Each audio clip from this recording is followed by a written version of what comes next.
Welcome to Youth at the Crossroads. Hello, everyone. Thank you for my countdown, Bryson. How's everyone doing? I am Lakeisha Hamilton, the founder of Youth at the Crossroads. And we have a special guest here, Miss Silva. I will tell you more about her. Silva, we take a woosah at the beginning of our sessions. So they're allowing for me to tag you on Facebook. So here we go. We are about to inhale, exhale. Okay, let me get you. Okay, there you are. Okay, breathe in through your nose, out through your mouth, in through your nose, and out through your mouth. Inhale, exhale. We take a break. For some of us, this is the only break that we get when we come and meet together on this show. So we welcome you to relax, relate, release with us. Today we have Silva with us. She attended Langston University down in Oklahoma, one of the many HBCUs, and I asked for her to come in and tell us a little bit about it. I know a bunch of the stuff, but she's my baby sister, so I know some stuff already. But I asked for her to come in and share with Facebook and the CAN TV world. So, can you start by letting the young people know what HBCU stands for? HBCU stands for an historical black college or university. Okay. And what is that experience like? So we grew up basically in a diverse community here in Chicago. What was it like for you to leave diversity and to attend a historically black college? Well, honestly, my university is pretty diverse. We had a lot of minorities that were there, and it's people from all different walks of life. Really? Okay. Yeah. It was... Honestly, it wasn't too hard for me to move and adapt because I moved away as I was younger, So I really just wanted to make sure I attended a black university, and I didn't at the time. My name was pretty popular in the modeling industry in Chicago, and I really wanted to get away out of Illinois. I didn't feel like I would have been focused. So me and my best friends, that was the plan of ours to make sure that we picked the HBCU, and we both did actually. So one of them went to UAPB, which is in Arkansas, Pine Bluff, and I went to Langston University in Oklahoma. The real LU. Interesting. So when people, with me attending a Big Ten university, when I'm educated on HBCU, it's basically, it's just a black institution. There's only going to be black students there. You're saying that it's not, it wasn't like that? Okay. We have a lot of minorities, and of course, they get scholarships because they are minority. But so the minority is flipped. Yeah. So at the HBCU, the minority is not necessarily the black or the Latin student. It's exactly. I learned that there. Interesting. Okay. They are a lot, and they know better, and that's why they come to a historical black college. Interesting. So, what was life like at the historically black college? College life. Were your classes like 3,000 people like mine was? Well, it depends on your university. So mine was a small university. So my classes, it depends on which class. I want to say the largest class I had was probably my humanities class, and it was probably about 60 people in there. Other than that, no. 60? 60, yeah. Wow. Okay. Matter of fact, scratch that. My humanities and my biology class was probably the largest class I've ever had at Langston. Other than that, most of them are pretty hands-on and a lot smaller. And you're able to pick them, of course, so you know. Wow. And is that lecture hall? Yeah. So, like... Those two big classes were definitely lecture. And that's 60 students? Yeah. I have this look on my face because... For the biology, they actually, sorry to cut you off, they actually split us up. So we had one which was a lab and the other. Right. So lecture was, was two like different teachers. Monday, Wednesday, and then the lab was smaller. Right. On the other With days of the different week. teacher. Yeah. Yeah. So 2 different grades. So I have this look on my face, young people, because I would say that my lab was 60, maybe 30 people, but my lecture hall experience in the lovely Ann Arbor, that was like a concert. Right, yeah, a concert feel. Completely different. So young people, keep that in mind as you're planning for your college experience. Do you already know that you need a smaller class size because you want to be able to speak to the professor every day versus, oh, here's my office hours posted on the door, and that's the only time that they're usually available. And then the other times you're speaking with a TA. Was it a TA that ran your lab? Sometimes. No, not The professors ran There was your- a whole nother, it was a different professor that ran the lab. Okay. And depending on, I feel like you should know your professor. Like, even if it's a large setting like Lakeisha's University or my alma mater, you want to make sure that your professor knows exactly who you are, whether you're going, like she said, for their office hours, before class or after class, especially if you miss some certain days, you want to email them as well. But as long as they know your face and your name, I feel like that's pretty beneficial. Yeah, if you're able to get to them. The larger colleges, it's more of a challenge, but you do have the opportunity to bust down their doors. But get to understand who you are. And I guess we can ask you. So you said that you and your best friend knew that you wanted smaller class sizes. So how did you evaluate yourself and your learning style to know that, Well, I know I don't know, I really like, I don't know how to explain that. I feel like I'm more hands-on with a smaller class. That way I'm able to, it's like not really chaotic, because I'm quite sure your labs was pretty chaotic. So, yeah, I felt like I was more, I don't know how to really explain. Okay, hands-on. Yeah, So in a smaller setting. if you know, for example, my, say, 1,000-person arena of a lab, you were permitted to bring the recorder, in addition to you taking notes, and that recorder is what you studied from, Yeah, my philosophy and class was like you possibly took it to the lab and asked the TA, and the TA is actually another student, usually an older student, a grad But student. not all of them have TA, so that's the thing. Yeah, well, They're cutting that out for now. the big institution, my experience, it was a TA, it was a grad student, Okay. So if that doesn't sound like, no, I want to ask the professor questions. Of course, I or want notes. to break stuff. I want to have someone that I can go to and review my notes with, than this larger, institution that has the 1,000 students in a lecture hall may not be for you. Now you're hearing about the HBCU, and now we understand it's for all people, no matter your ethnicity. This hands-on experience, okay. And can I add something? I really think it's important for you to get that college experience and to stay on campus for at least your first or your second year. I pushed that. Yeah, so that's one of my sisters made sure they pushed that upon me. I know a lot of us will fresh off, out of high school, and we want to be on our own. But honey, those responsibilities, adulting is nothing to play with. But it is beneficial to stay on campus when it comes to, when you have a lot of classes, especially 8 a.m. classes. So I know I wasn't a morning person when I first got away to school, and I suffered from insomnia. So that was one thing. I was really happy I stayed on campus for those couple of years that I did stay. And making sure you get a job on campus is very important too.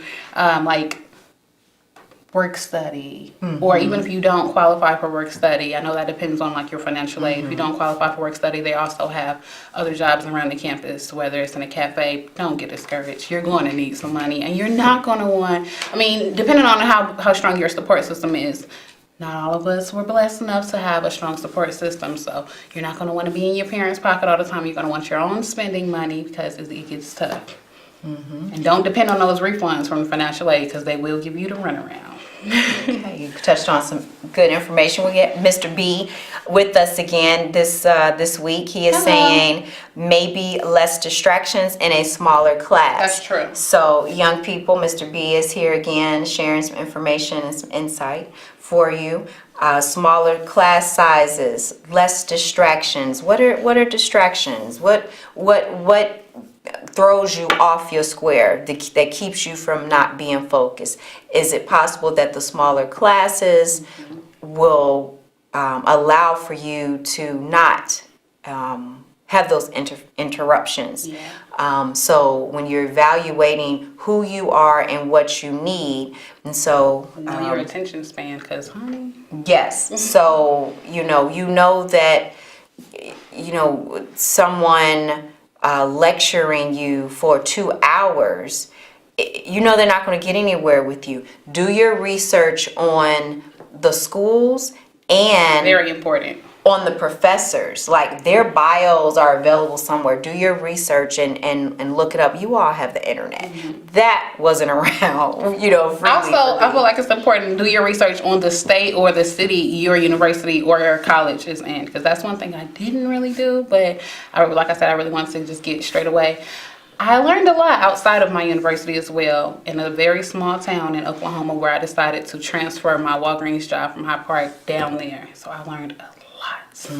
But so yeah, you definitely want to do your research. That is very important. And that's important as you leave that dorm life and then you get the apartment. Okay, so if you know that you're going to want to move off campus and you're going to want to get a job, prior to going, do you have relatives that's there? Right. Do you have friends that are there, or relatives, friends that used to live there?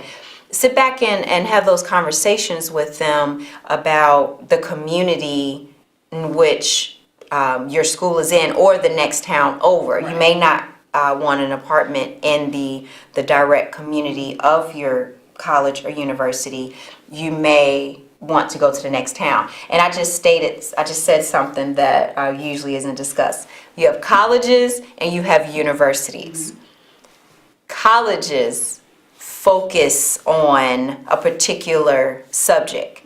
Universities offer the various subjects. So there are colleges inside of universities. So my school, for example, is the University of Michigan. Within the University of Michigan, there is the School of Engineering, the College of Engineering, the College of Literature, Science, and the Arts, the College of everything else.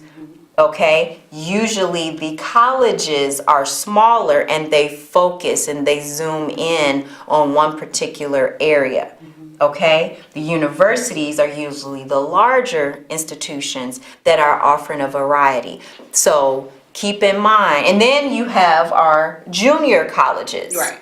I was thinking that. Okay? Our junior colleges are the institutions that you may see, they're smaller in our communities. Call them JUCOs. Our junior colleges are where you may spend 2 years, your freshman and sophomore year, acquiring your associate's degree.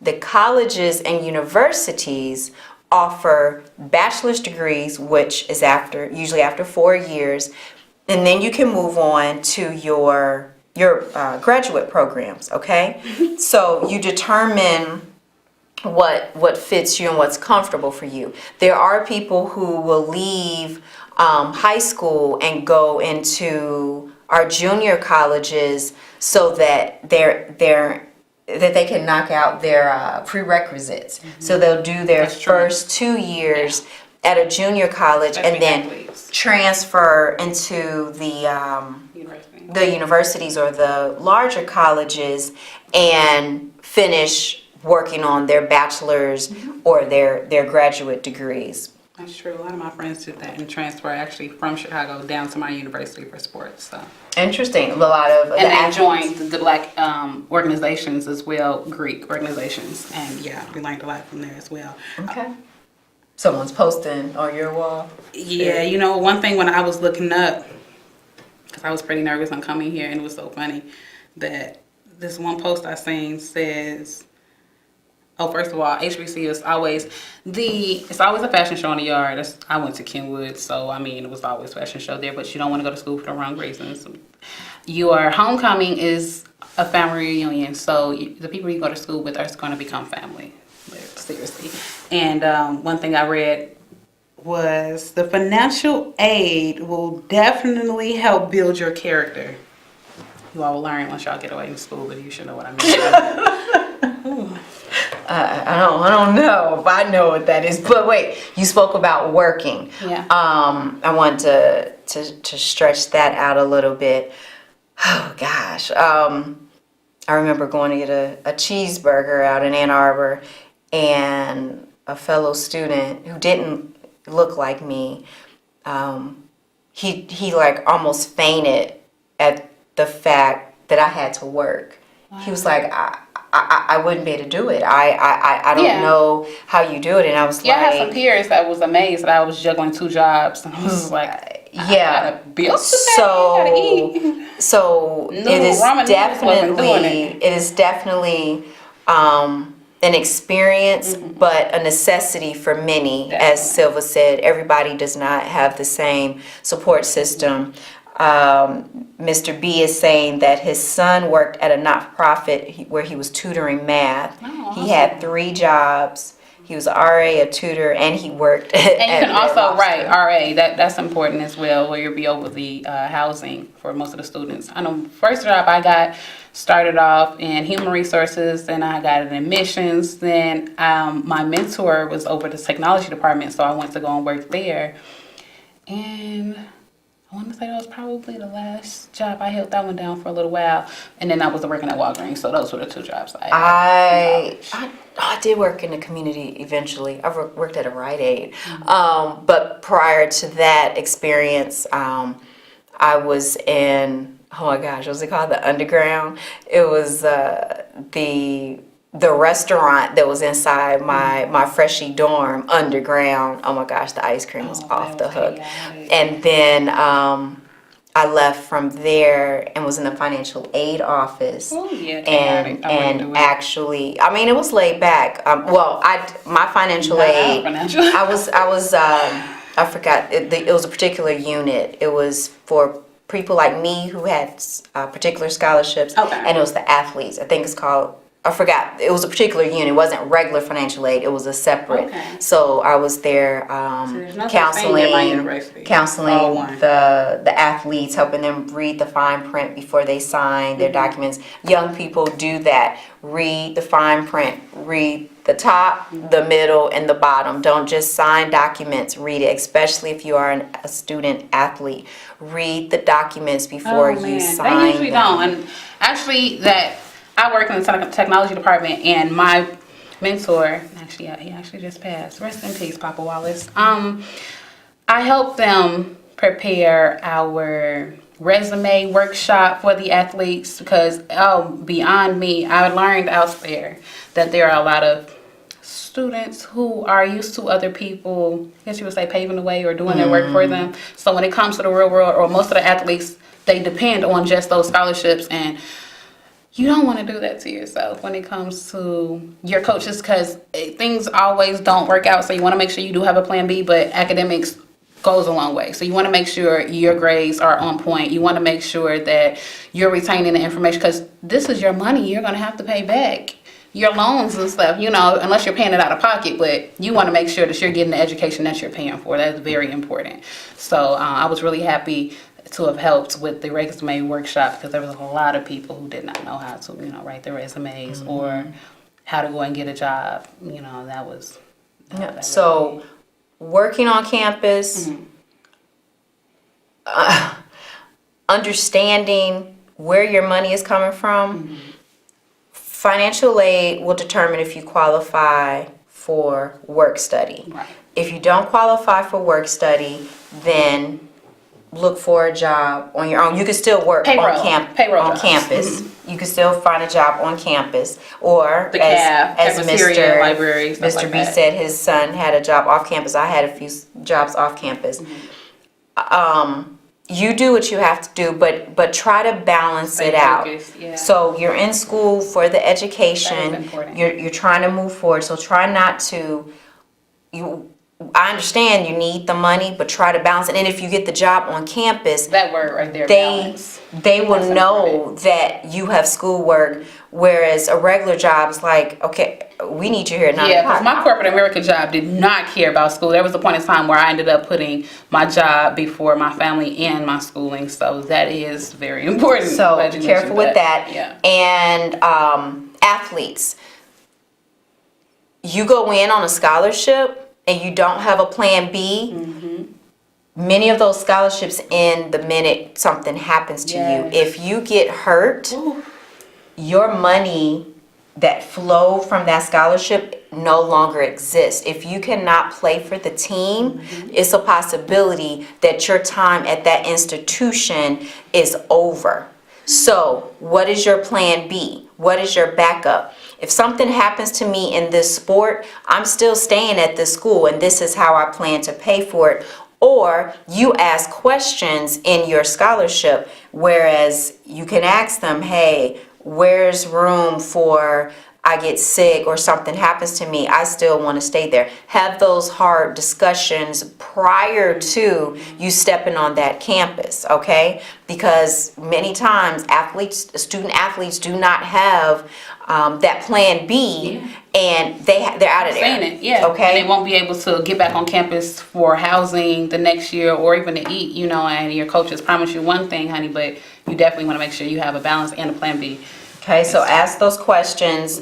Mr. B is saying be an entrepreneur. If you have skills, use those skills. If you know how to type, if you know how to prepare resumes, as Silva mentioned, those are things that you can do and have people pay you for it. Now, don't be out there just acting a fool and charging people. Come on, these are your classmates. But at the same time, you do need a job that fits your school schedule. Yeah. And Internships, very your life. important. Internships.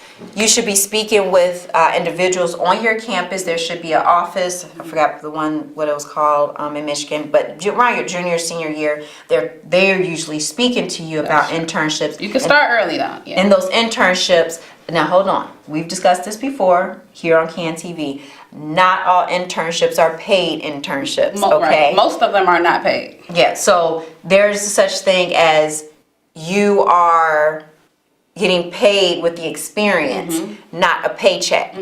But that experience Still is goes a long going way. towards Yeah. your education and your degree. So if you are going into dentistry, Really good on your resume. if you're going into dentistry, you are interning at a dentist's office. The skills that you're getting in there, the experience that you're getting in there is like no other. Yes, you can study some things and a bunch of stuff from a book, but that hands-on experience is like no other. Okay, it's priceless. Okay, so look into those things, and then the paid internships may also be an opportunity at your school, in your community where your school is, and Your advisor should be able to help you with those. Yeah. so look And into stay that. on your advisor and pay attention to your plan of study, because there was a point in time. There are some of my peers paying attention to our live. They know who. There were some advisors that will give you classes that you don't need, so you have to pay attention to that, because that will throw you off. Pay attention to your plan of study. And you don't want to be your sophomore and junior year is still trying to figure out what major, because you're all over the place and you waste the money at this time. So, yeah. Okay, our time is almost up. Young people, parents, guardians, Facebook, thanks for hanging with us. Make sure, young people, that now today we're speaking to the high school students. The past few weeks I've been speaking to the 7th and 8th graders. High school students, this information is for you, okay? And there's other videos that we've done for you all. Have a great day. Stay focused. Remember, tap into who you are to determine which college is for you. And also take the weather into account also. Start okay? strong, finish strong. All right. Blessings to you all. Bye-bye.